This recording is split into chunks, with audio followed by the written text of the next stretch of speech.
Take a kadai and while the flame is on high heat, add 2 tablespoons of oil into it. When the oil starts heating, add a teaspoon of cumin seeds or jeera seeds and saute it until you get the aroma. Now add 1 teaspoon of finely chopped ginger and garlic and continue to saute the mixture. Then add 1 medium-sized green chilli that is finely chopped. You can use a large chilli if you want it to be spicier. Continue to saute this mixture. Now add 1 onion that is finely chopped and saute it until it turns transparent. Once you see that the onions have become transparent, add 1 tomato that is finely chopped. We will cook this mixture until the tomatoes become nice and mushy. You can close the lid so that the tomatoes can cook. However, do not forget to stir it in intervals.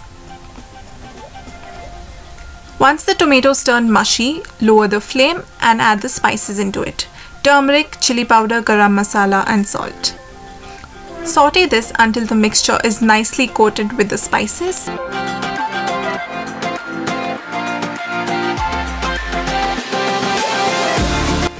Then add a cup of paneer into it. You can either grate or crumble the paneer with your hands. Gently stir this mixture and let it cook for about 5 to 7 minutes on medium flame.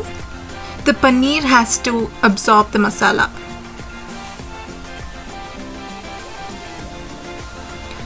Once cooked, add crushed kasuri methi into it and give it a quick stir.